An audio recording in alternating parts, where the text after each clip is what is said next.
ATS ने जैश के जिन दो आतंकियों नदीम और सैफुल्लाह को गिरफ्तार किया है, उनसे हर दिन चौंकाने वाले खुलासे सामने आ रहे हैं। सहारनपुर से गिरफ्तार आतंकी नदीम के पास से पुलिस को 70 पेजों का आतंक का कोर्स मिला है। 70 पेजों की एक्सक्लूसिव तस्वीर टाइम्स नाउ न भारत के पास भी है और पुलिस के मुताबिक 70 पेजों के आतंक के कोर्स को आतंकी संगठन जैश ए मोहम्मद ने नदीम को भेजा था। इन 70 पेजों में आईसिस के लोन वुल्फ अटैक के बारे में बताया गया है और इतना ही नहीं, एक्सप्लोजिव बनाने से लेकर फिदायीन दस्ता तैयार करने को लेकर बाकायदा कोर्स तैयार किया गया है। आतंक के कोर्स में तस्वीरों के साथ आईडीएक्स डायनामाइट बनाने के तरीके भी बताए गए हैं और इससे साफ है, स्पष्ट है कि उत्तर प्रदेश में पकड़े गए आतंकियों के इरादे कितने खौफनाक थे। आतंकी नदीम को लेकर यह भी खुलासा हुआ है कि उदयपुर में जिस तरह कट्टरपंथियों ने दर्जी कन्हैया लाल की निर्मम हत्या की थी, नदीम भी उसी तरह आतंकी घटना करने के लिए लोन वुल्फ अटैक की ऑनलाइन ट्रेनिंग ले रहा था। तो देखिए 70 पेजों में आतंक की बात की जा रही है। यहां पर आतंक का कोर्स और आईसिस का लोन वुल्फ अटैक।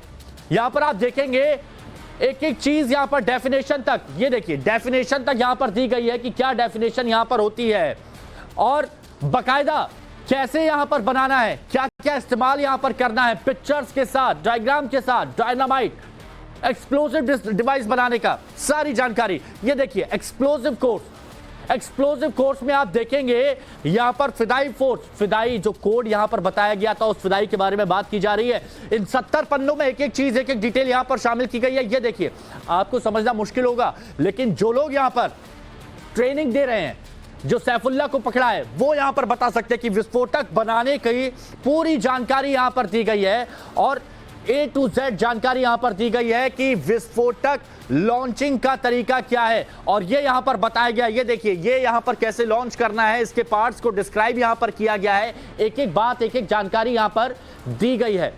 हमारे सहयोगी यहां पर जुड़े हुए हैं, सीधे उनका हम रुख करेंगे। अनुज हमारे साथ में बने हुए हैं और आदर्श भी हमारे साथ में बने हुए हैं। आदर्श, जरा बताइए इन 70 पन्नों में किस आतंक के कोर्स का जिक्र किया गया है?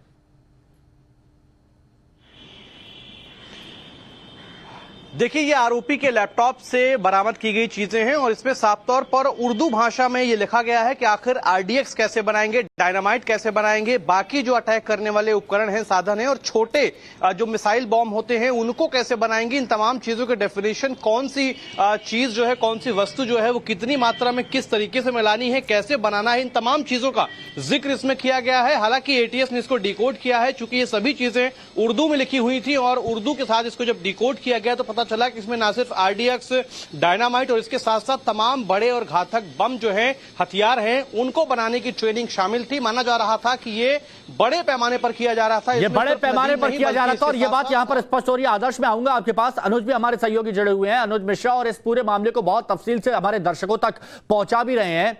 अनुज, 70 पन्नों का आतंकी बनाने का कोर्स जिसमें यह बताया गया है लोन वुल्फ अटैक क्या होता है, किस तरह से बम बनाया जाना है, किस तरह से एक्सप्लोजिव को लॉन्च करना है और यह बेहद खतरनाक भी साबित हो सकता है। ना जाने कितने लोगों तक ये दस्तावेज पहुंचे होंगे।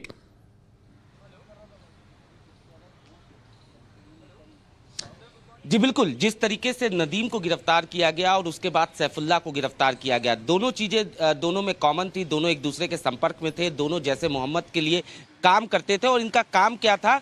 इनका काम था लोगों को, खासतौर पर युवाओं को रेडिकलाइज करना, जो नौजवान हैं उन्हें रेडिकलाइज करना और उसके बाद उन्हें आतंक की ट्रेनिंग देना। ये खुद आतंक की ट्रेनिंग ले रहे थे। बाकायदा नदीम के पास से जो लिटरेचर मिला है, 70 पेज का आतंक का कोर्स मिला है, जिसमें साफ तौर पे ये बताया गया है कि किस तरीके से लोन वुल्फ अटैक करना है, किस तरीके से जो छोटे विस्फोटक हैं उन्हें बनाना है। ये तमाम चीज़ें जो हैं वो उसके लैपटॉप से मिला है। वहीं दूसरी तरफ अगर बात किया जाए जो गिरफ्तारी हुई सैफुल्लाह की कानपुर से, उसके बारे में भी साफ तौर पे ये कहा जा रहा था कि उसका भी मकसद एकदम क्लियर था। गजवाए हिंद का सपना वो देख रहा था और इसी वजह से नौजवानों को लगातार ट्रेनिंग दे रहा था। जो एक्सक्लूसिव पेज हमारे पास हैं, जो कि लैपटॉप से मिले हैं नदीम से, उससे साफ पता चलता है कि किस तरीके से ये बाकायदा न सिर्फ ट्रेनिंग ले रहे थे बल्कि आगे जो वर्चुअल आईडीज बनाए थे उन आईडीज के जरिए नौजवानों को रेडिकलाइज कर रहे थे। इतना ही नहीं, सैफुल्लाह जो है वो 50 वर्चुअल आईडी के जरिए पाकिस्तान और अफगानिस्तान के आतंकियों के संपर्क में था और उनसे लगातार ट्रेनिंग ले रहा था। इस ट्रेनिंग लेने के पीछे उसका मकसद यही था कि बाकी जो वो स्लीपर सेल तैयार करे उनको आगे ये ट्रेनिंग दे सके। यानी साफ तौर पे ये कहा जा सकता है कि यूपी एटीएस ने जिस तरीके से डिकोड किया ये 70 पेज का जो आतंक का कोर्स है, उससे साफ तौर पे ये खुलासा हो रहा है कि किस तरीके से इनकी आगे की प्लानिंग थी। फिलहाल जो है ये दोनों जो संदिग्ध हैं वो इस वक्त रिमांड पर है। 10 दिनों की रिमांड अनुज, जैसा कि आप शुरुआत से इस पूरे मामले को कवर कर रहे हो, बता भी रहे हैं कि रिमांड पर लिया गया है और बहुत सारे खुलासे अभी होना बाकी हैं। धीरे धीरे और पता चलेगा कि क्या क्या छुपा रखा है इन लोगों ने अपने पास। शुक्रिया आप दोनों का हमारे साथ में जुड़ने के लिए। तो वहीं आतंकी संगठन जैश ए मोहम्मद की नापाक नजर अब देश की सबसे बड़ी आबादी वाले राज्य यानी उत्तर प्रदेश पर है। बीते 5 दिनों में यूपी से जैश के 2 आतंकवादी गिरफ्तार हुए, जिसके बाद यूपी में जैश के बड़े नेटवर्क और स्लीपर सेल होने की आशंका मंडराने लगी। हालांकि किसी बड़ी अनहोनी से पहले ही आतंकी गिरफ्तार कर लिए गए और अब उनके पूरे नेटवर्क को तोड़ने की कोशिशें तेज हो गई हैं। क्या यूपी के बड़े शहर आतंकियों के निशाने पर हैं?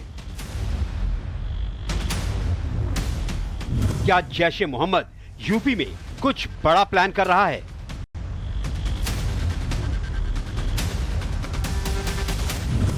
क्या योगी आदित्यनाथ के खिलाफ जैश ए मोहम्मद बड़ी साजिश रच रहा है?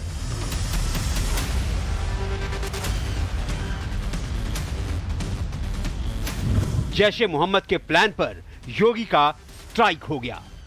यह है जैश ए मोहम्मद का आका मौलाना मसूद अजहर। मसूद अजहर पाकिस्तान की सरपरस्ती में रहता है और पाकिस्तान के इशारे पर हिंदुस्तान के खिलाफ साजिशें रचता है।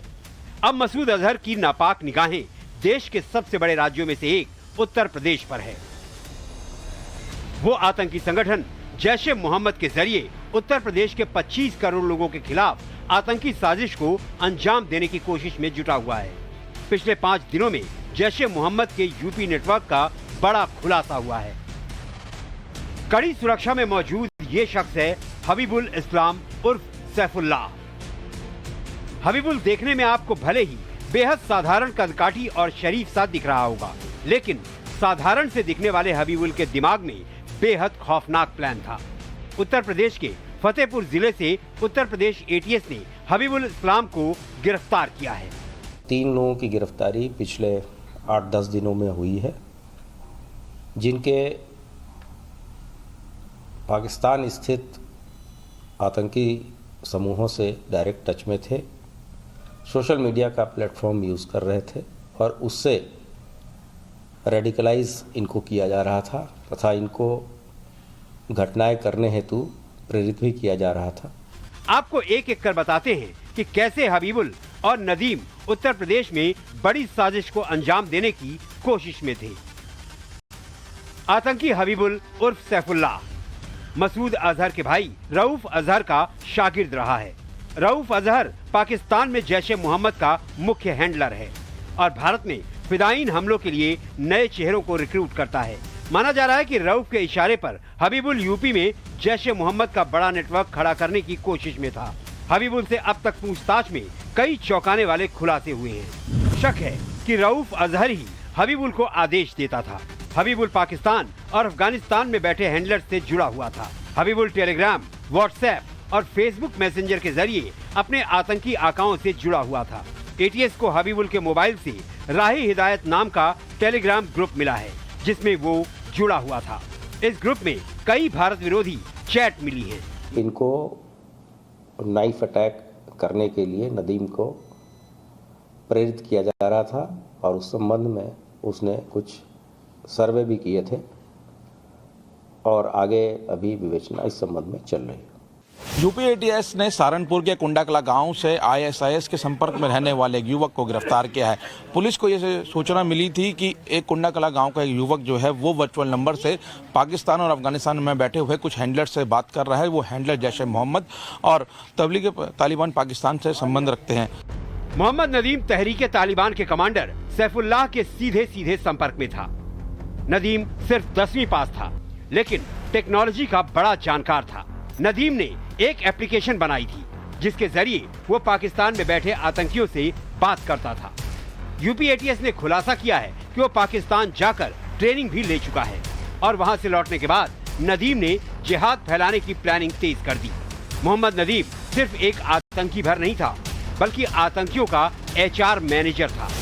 जी हाँ, पाकिस्तान में बैठे आतंकी संगठन के इशारे पर वो उत्तर प्रदेश में आतंकियों की भर्ती करता था। सिर्फ यूपी ही नहीं, बल्कि उत्तराखंड के लोगों की भी भर्ती करने की जिम्मेदारी उसी पर थी। लखनऊ से मनीष यादव के साथ मोहित ओम, टाइम्स नाउ नव भारत।